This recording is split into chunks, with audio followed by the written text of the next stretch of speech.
enak sekali mengatakan sudah terpenuhinya alat bukti dengan BAP dan lain sebagainya. Kalau misalnya tadi seperti Gafur bilang, ini misalnya peristiwa pembunuhan, yang dilihat orang pencurian, ya sudah, dipaksa dia untuk menceritakan tentang pembunuhan. Kan tidak begitu, karena itu saat ini kami masih menantang. Ada nggak sebenarnya saksi ya yang melihat Mas Roy melakukan perbuatan-perbuatan yang dimaksudkan pasal 32 itu, yaitu merusak dokumen, mengurangi, menambah, mentransmisikan, dengan cara mungkin mencuri, menghack dan lain sebagainya. Nggak ada sampai sekarang. Dan itu dibilang nanti azas praduga tak bersalah akan dibuktikan di pengadilan. Emang enak orang dijadikan terdakwa di pengadilan. Padahal sejak dilaporkan, dijadikan tersangka, kemudian diancam untuk ditahan dan lain sebagainya, itu adalah tindakan yang potensial melanggar HAM. Karena itu harus dilakukan dengan hati-hati, tidak boleh sembarangan. Kami baru menguji pasal 32 ayat 1. Nanti 35 kita uji juga. Pasal 35 itu lebih dahsyat lagi, 12 tahun penjara. Coba bayangkan, lihat muka Mas Roy. Pantas nggak kira-kira 12 tahun penjara?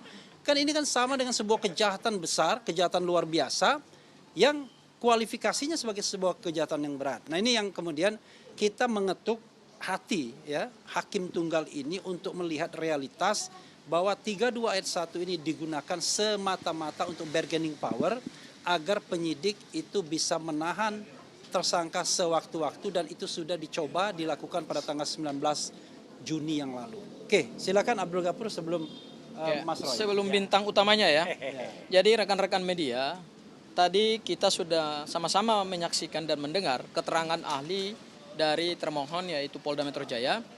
Dan dalam 2 sidang pra-peradilan yang kami lakukan dengan termohon tetap Polda Metro Jaya, mereka sama sekali pun tidak pernah menghadirkan saksi. Ya.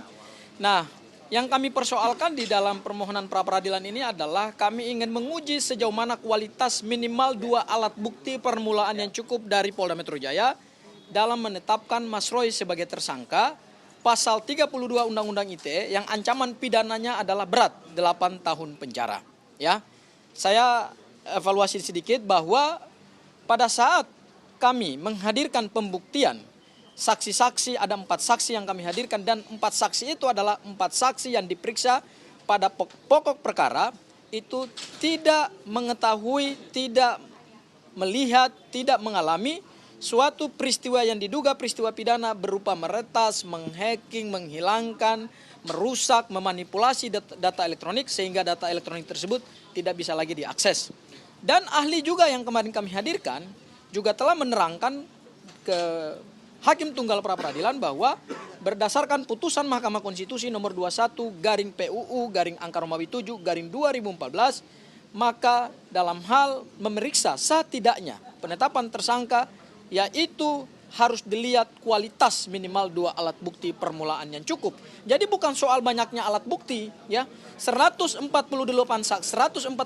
saksi yang diperiksa oleh Polda Metro Jaya itu lebih banyak menerangkan peristiwa pencemaran nama baik dan fitnah, bukan kepada pokok pasal 32 yang ancaman pidananya 8 tahun, dan itu tidak 32 ayat 1 Undang-Undang ITE yang ancamannya 8 tahun dan tidak pernah dihadirkan juga oleh pihak penyidik Polda Metro Jaya.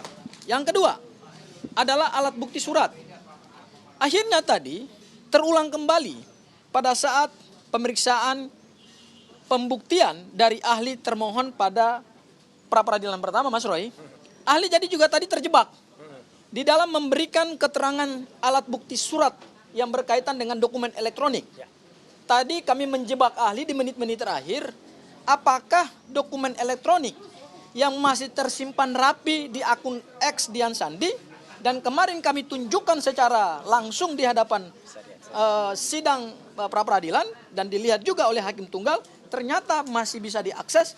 Apakah itu adalah alat bukti surat dokumen elektronik yang mengalami kerusakan, mengalami manipulasi, dan apakah kemudian tidak bisa lagi dinyatakan diakses? Apakah itu bisa kemudian disebut sebagai dokumen elektronik dan dokumen elektronik tersebut tidak pernah bisa disita?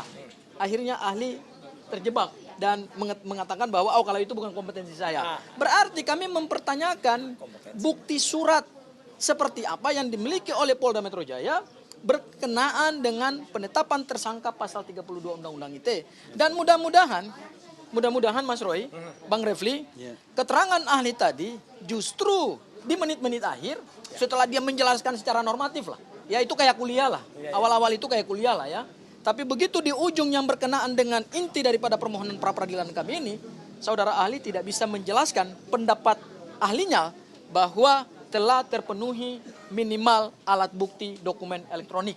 Karena dokumen elektronik tersebut tidak pernah mengalami kerusakan, tidak pernah bisa hilang dari ruang cyber karena sampai hari ini masih bisa diakses, dan mudah-mudahan berdasarkan persesuaian bukti, baik keterangan saksi kami, kemudian keterangan ahli kami, dan kemudian keterangan ahli dari Polda Metro Jaya yang menegaskan bahwa alat bukti dokumen elektronik itu tidak pernah bisa dibuktikan dalam persidangan ini, maka mudah-mudahan bisa dikabulkan.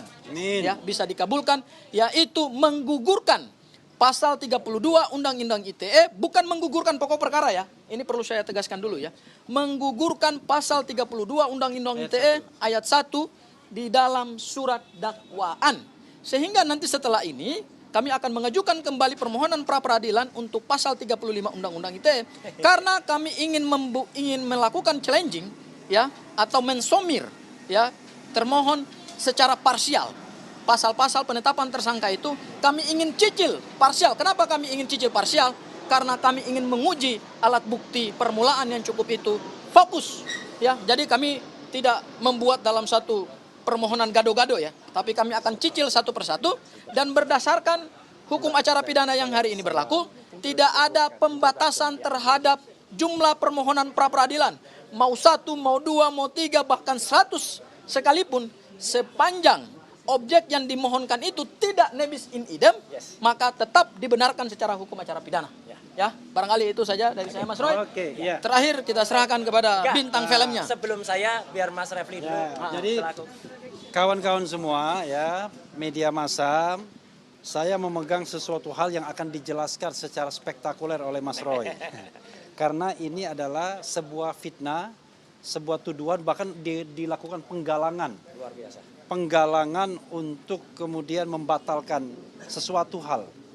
Ya mirip-mirip respon lah ya, kasusnya, tuduhannya, tetapi tentu muaranya sangat berbeda.